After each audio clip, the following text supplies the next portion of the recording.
Well, my first research experience was actually as an undergraduate student, and my chemistry teacher had grants to take students out into the wilderness and study lake water.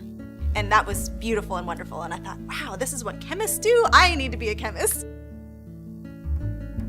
My major focus is studying how plants can be used to treat disease or prevent disease. We're interested in identifying the molecules in plants that are responsible for their biological activity. We're specifically focused on treating drug-resistant bacterial infections, such as multi-drug-resistant staph infections, MRSA, and also inflammation, such as the inflammation that's associated with colds and flus, arthritis, you name it.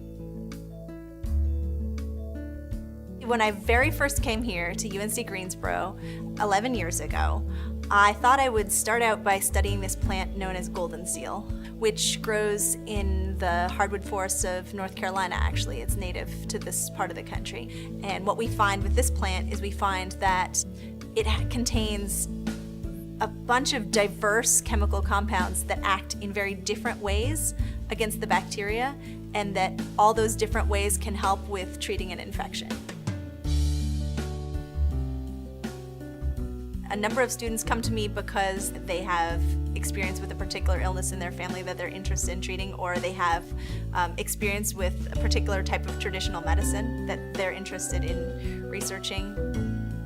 We actually look a lot at traditional therapies that are used in traditional medicines, traditional Native American traditions in the United States, sometimes also traditional Ayurvedic medicine, traditional Chinese medicine. Look at plants that have been used for those purposes and try to understand how they work, do they work, what do they work best for.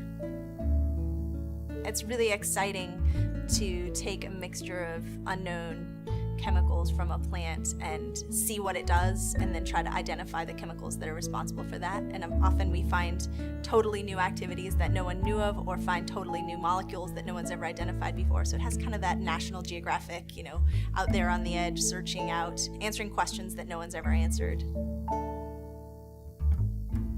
The traditional Western pharmaceutical approach is all about identifying a single compound, isolating a single compound, and using that to develop a drug.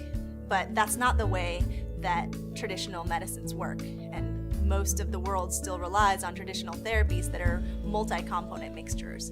And so we're interested in identifying multiple active constituents in a mixture and figuring out ways to study that mixture and understand what it's doing. And often that's very different than what happens when you take one of those components out of the mixture and look at it by itself. It's great. And it's all the more great because you had to fail 99 times before you succeeded that 100th time. So that's very satisfying.